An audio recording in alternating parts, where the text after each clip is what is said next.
Bonjour.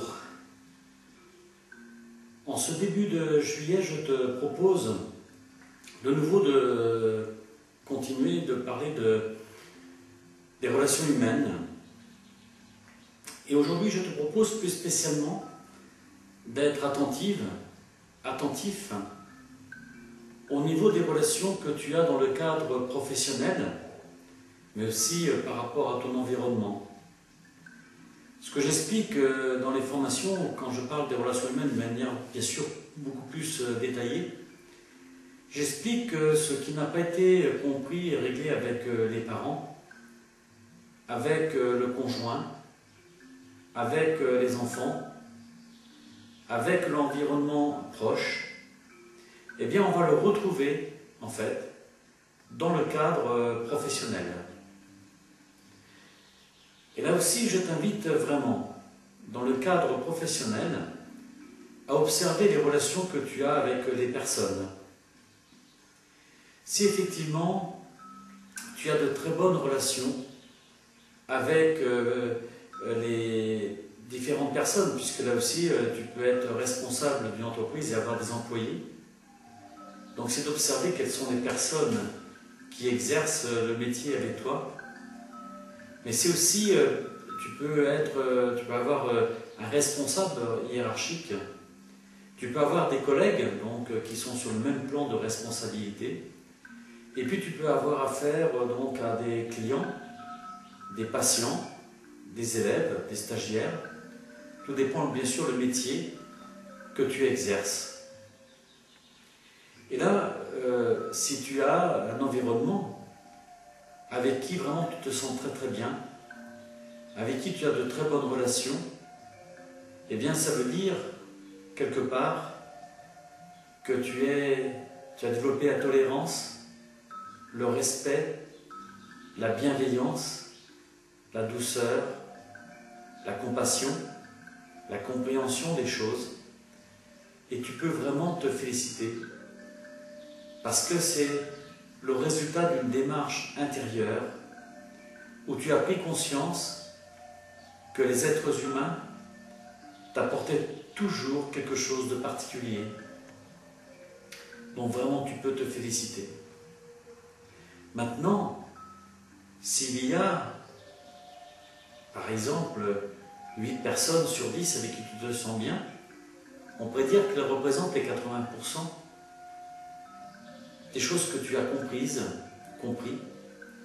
Mais s'il y a 2 personnes sur 10, ou même une personne sur 10, enfin peu importe d'ailleurs le pourcentage, mais qui te dérange, eh bien je t'invite plus particulièrement à être attentif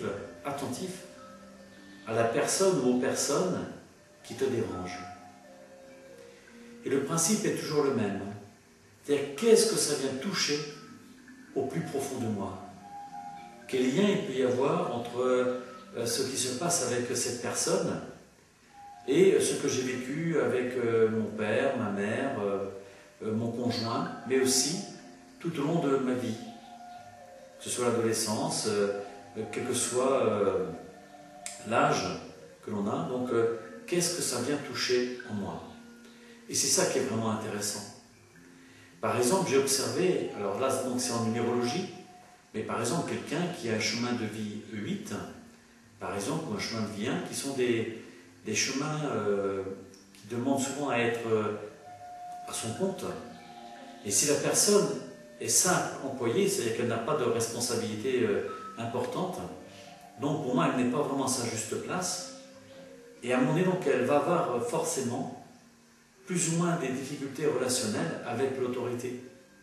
C'est que la personne qui va représenter l'autorité, ou une personne, une collègue, ou un collègue donc, qui va représenter l'autorité, ou qui va être dans l'autorité, et forcément qui va venir me toucher à ce moment-là. C'est tout simplement parce que je ne suis pas à ma place, et bien à un moment donné, c'est comme si on était piétiné. Et ce qui me paraît tout à fait normal d'être piétiné entre guillemets, parce qu'en fait, comme on n'est pas à sa place, ça veut dire qu'on ne se respecte pas, et comme tu ne te respectes pas, comme si je ne me respecte pas, et bien à ce moment-là, il y a des personnes qui inconsciemment vont venir me déranger. Mais en réalité, c'est toujours mon âme qui va attirer telle ou telle personne, telle ou telle situation, qui vont, pour m'inviter à réfléchir sur mon fonctionnement, mais aussi par rapport à ma place. Et ça, c'est comme vraiment très intéressant. Un exemple concret qui me vient à l'esprit, je me rappelle avoir reçu un homme, et donc qui se plaignait d'être piétiné, c'est-à-dire qu'il travaillait dans une coopérative assez importante. Et en fait, il était sous-directeur dans cette coopérative, et donc ça faisait 20 ans qu'il exerçait des responsabilités dans cette entreprise. Et un jour, donc, son directeur général l'a invité en fait à quitter son poste, et je dirais même à quitter l'entreprise, et ainsi que le président donc, de la coopérative. Et donc il est venu me voir pour voir comment justement il devait réagir, et peut-être pensant que j'allais aller dans son sens, en disant que bah oui, qu'il n'avait peut-être pas de chance et que c'était pas normal. Or, quand j'ai regardé son thème numérologique, je me suis aperçu par exemple qu'il avait un chemin de vie 8, et qu'effectivement, eh bien, il était important, puisqu'il arrivait donc à la cinquantaine, enfin même légèrement à la cinquantaine, il avait légèrement dépassé la cinquantaine, mais qu'il était temps effectivement de se mettre à son compte. Et c'est parce qu'il n'était plus à sa place que son directeur a commencé je dirais à mettre la pression, ainsi que le président de la coopérative. Et je lui dis en plus qu'il avait raison, puisqu'il l'invitait vraiment à quitter l'entreprise pour justement se réaliser pleinement, mais sauf qu'il ne le prenait pas comme ça. Et là aussi, en plus je lui disais qu'il était dans une bonne année pour quitter l'entreprise, et je l'invitais, et ça ne l'a pas vraiment arrangé, je disais que c'était important qu'il remercie son directeur général et le président de leur demande donc, de partir, enfin qu'il quitte l'entreprise. Et je lui ai dit qu'à ce moment-là, ça demande s'il acceptait, s'il les remerciait, donc ça veut dire qu'il reconnaissait qu'ils avaient raison, et ça n'a pas été simple pour lui, parce que son orgueil forcément était touché, et bien à ce moment il serait certainement aidé financièrement. Et finalement, donc, il avait droit donc, à une indemnité de licenciement qui était à la hauteur de 45 000 € environ. Mais je lui dis que certainement qu'il lui proposait en plus une certaine somme, et qu'on avait, avec les outils, donc on avait estimé au moins l'indemnité de chômage, l'indemnité de licenciement, plus la somme qu'il pourrait avoir par ailleurs, pourrait se situer 80 000 € minimum, mais que ça pourrait aller au-delà s'il acceptait vraiment de bon cœur de partir. Et donc, après avoir fait de la résistance encore quelques mois, je dirais au moins 2 ou 3 mois, il a fini par accepter donc la proposition. Il a fini par accepter de remercier de cette invitation à quitter l'entreprise. Et à ce moment, il a obtenu en réalité 120 000 €. Donc ça lui a permis de faire une formation dans un secteur d'activité qui l'intéressait depuis longtemps, qui était les espaces verts. Et là, donc, il a fait cette formation. Et aujourd'hui, donc, je crois qu'il s'est installé donc, à son compte dans quelque chose qu'il aimait vraiment. Donc, ce que je veux dire par là, c'est qu'il est important d'être attentif donc, à ce qui se passe dans l'entreprise et comment est-ce qu'on est interpellé. Là aussi, peut-être que tu dois développer, je dirais, ton indépendance. Donc, là aussi, tu vas sentir des tensions avec les personnes qui te donnent des ordres. Comme par exemple, là aussi, peut-être que dans cette vie, tu as développé la notion du positionnement. Et peut-être que là aussi, tu vas avoir des personnes qui vont te solliciter en permanence par rapport au positionnement. Peut-être que tu t'habitues à dire oui, alors qu'en fait, ça ne correspondait pas à ce que tu ressentais profondément au niveau du cœur. Et bien là aussi, c'est une invitation à te positionner clairement, mais pas en t'opposant, mais là aussi en comprenant donc les messages de ton âme. Alors c'est vrai que quand on connaît bien son thème astrologique ou numérologique, ça permet de mieux savoir dans quel domaine on doit agir justement pour développer sa personnalité, pour être mieux dans tous les domaines, pour être en phase avec le projet de son âme. Alors, par exemple, peut-être que si tu as développé dans cette vie, selon ton thème, peut-être que tu as développé l'amour inconditionnel. Et là aussi, peut-être que tu vas avoir des personnes qui ont la critique facile, peut-être des personnes qui vont avoir tendance à juger.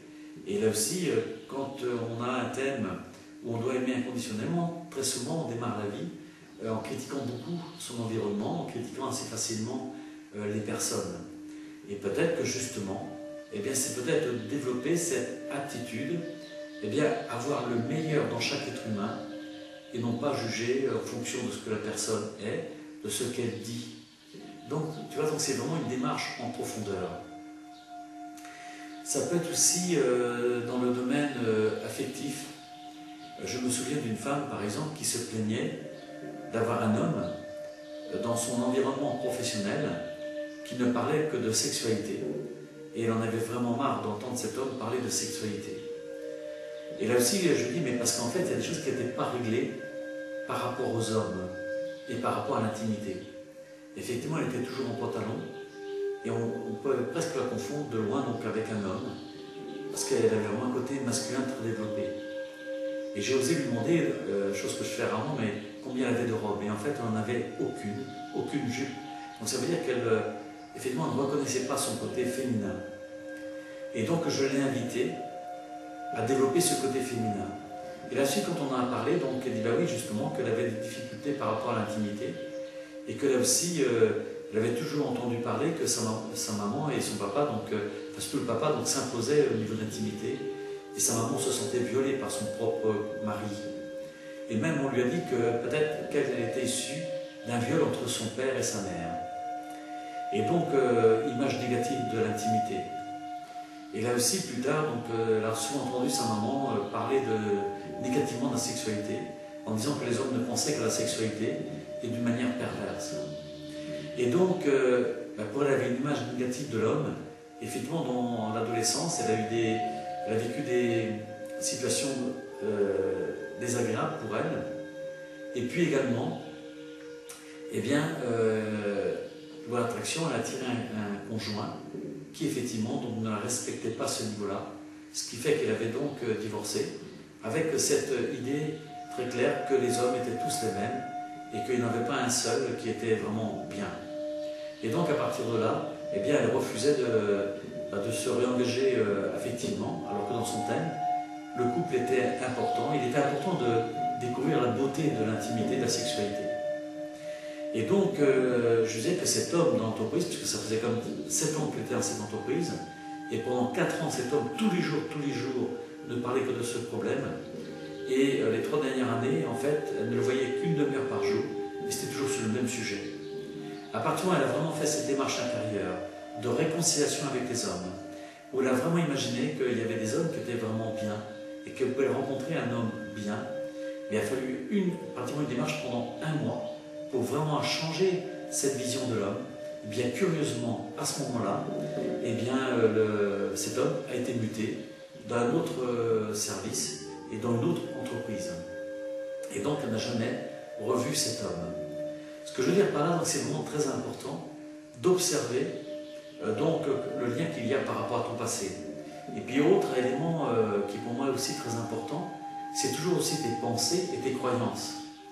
Effectivement, j'ai souvent souvent d'enseignants, et je dis toujours que les enseignants ont les élèves qui leur correspondent. Par exemple, si en tant qu'enseignant, un enseignant qui imagine, par exemple, qu'il va avoir des élèves où ça va être compliqué, où ça va être difficile, eh bien, effectivement, l'enseignant va avoir des élèves qui vont être difficiles et où ça va être relativement désagréable, je dirais, d'exercer le métier. À l'inverse, si l'enseignant imagine qu'il a que des élèves merveilleux, s'il voit le côté divin ou le côté merveilleux dans chaque élève, eh bien curieusement, tous les élèves vont se comporter à la hauteur des pensées et des paroles de l'enseignant. Donc ça c'est vraiment extraordinaire parce qu'on l'a expérimenté des centaines de fois. Et je pense à un ami qui est directeur donc, dans une école, et là aussi il envisageait quasiment de démissionner parce qu'en fait ça devenait de plus en plus compliqué pour lui, de moins en moins agréable d'exercer son métier. Et à partir du moment où il a fait la démarche être créateur de sa vie, et qu'il a vraiment mis en application, qu'il a imaginé qu'il ne voyait que des élèves merveilleux, qu'il voyait qu'il avait des collaborateurs vraiment merveilleux, où chacun était dans une démarche d'amour, d'harmonie et de paix, et bien à ce moment-là, l'ambiance s'est complètement transformée. Et à un tel point qu'aujourd'hui, il est vraiment... Enfin, c'est comme s'il redécouvrait, après plus de 15 ans d'exercice du métier, c'est comme s'il redécouvrait la beauté du métier et aujourd'hui ne parle plus de quitter son métier. Là aussi, vraiment, je t'inviterai, donc dans le cadre professionnel, d'observer ce que tu vis donc avec, soit en tant que responsable par rapport à tes employés, tes collaborateurs et par rapport aux clients, patients ou stagiaires. Et c'est intéressant aussi d'observer par rapport à tes collègues, c'est aussi intéressant d'observer quel type de personnes tu attires au niveau professionnel. Par exemple, là je pense à une femme qui était hôtesse de l'air, mais en fait elle était à l'accueil pour donc la compagnie aérienne et elle était donc avec une collègue, notamment au bureau des réclamations. Et forcément, donc pour elle, toutes les deux, elles se disaient que de toute façon les réclamations c'est forcément des personnes qui sont agressives, exigeantes, et forcément donc ça se passait toujours ainsi. Et l'une d'elles, ayant fait la démarche avec moi, où je disais que c'était important d'imaginer que tout simplement les personnes avaient le droit de, peut-être, s'il y avait quelque chose qui n'était pas tout à fait correct ou juste, eh bien qu'elles puissent réclamer, et qu'elles pouvaient imaginer que ça se faisait vraiment dans la douceur, dans le respect, la bienveillance. Et effectivement, elle a pu observer une chose intéressante, c'est qu'elle avait donc toutes les personnes qui venaient faire des réclamations et où ça se passait merveilleusement bien, où les personnes étaient très respectueuses, et elle a pu observer que sa collègue était restée dans les anciens schémas, dans les anciennes pensées, et bien effectivement, n'avait que des personnes qui étaient agressives. Et je rappelle toujours qu'on est dans les lois d'attraction et qu'on attire les personnes quelque part qui ont un point commun avec nous, c'est-à-dire qu'on attire les personnes qui vont réveiller les choses qui ne sont pas réglées dans notre histoire, par rapport aux parents, par rapport aux enfants, par rapport aux conjoints, tout ce qui n'a pas été réglé, on va le retrouver dans le cadre professionnel. Et ça, j'y reviendrai d'ailleurs par rapport aux parents éventuellement, et aussi par rapport aux conjoints, parce que ça me paraît vraiment très intéressant. Mais déjà, c'est vraiment, je dirais, faisant un jeu, d'observer ce qui se passe dans le cadre professionnel. Et puis là aussi, je t'invite à prendre l'habitude à ne voir que le meilleur dans chacun. Et si tu dis tout simplement, quand tu rencontres quelqu'un, ou plusieurs dizaines de personnes, de dire, ben voilà, je reconnais en toi le meilleur, je reconnais en toi le plus beau. Et tu verras que les personnes, même que tu ne connais pas, qu'il y en ait une, qu'il y en ait 10 ou qu'il y en ait 100, si vraiment du fond du cœur, parce que si tu le fais intellectuellement, ça ne marche pas, mais si tu le fais vraiment du fond du cœur, eh bien tu vas voir que les personnes, même si elles sont agressives par ailleurs, mais vis-à-vis de toi, elles vont toujours exprimer le meilleur. Et donc ça va renforcer cette croyance que c'est toi qui crée ton environnement, et plus tu vas aller dans le sens de l'amour, plus tu vas aller dans le sens du respect, plus tu vas souhaiter vraiment des relations harmonieuses, et plus tu vas observer qu'ils vont en être ainsi. Et ce sont des choses simples, mais qui peuvent changer beaucoup de choses dans ta vie. Et je t'invite vraiment à faire cette expérience, parce que c'est vraiment extraordinaire. Et puis je voudrais rappeler aussi, j'en ai déjà parlé précédemment, j'y reviendrai encore, l'importance de la communication de cœur à cœur, donc qui ne passe pas par le mental, mais tout simplement où on voit le meilleur. Et très souvent, quand il y a des choses qui sont délicates, plutôt que de dire les choses, eh bien, il est souvent beaucoup plus judicieux, beaucoup plus efficace de le faire par la pensée, c'est-à-dire imaginer le meilleur, dire ce que tu aimerais vivre, le fait de vivre dans la douceur, dans l'harmonie, dans le cadre professionnel. Et tu vas voir là aussi, si tu imagines que tout s'arrange vraiment bien, que tout s'organise bien, mais effectivement, il va en être ainsi. Voilà, je te souhaite de très belles expériences et surtout remercie-toi à chaque fois que les expériences sont concluantes. Et puis, si tu n'as pas les résultats, tu recommences et recommences encore, toujours avec le cœur, et progressivement, tu verras que les choses vont s'améliorer. Et je te dis à très bientôt dans une prochaine démarche, toujours dans les relations humaines. Au revoir.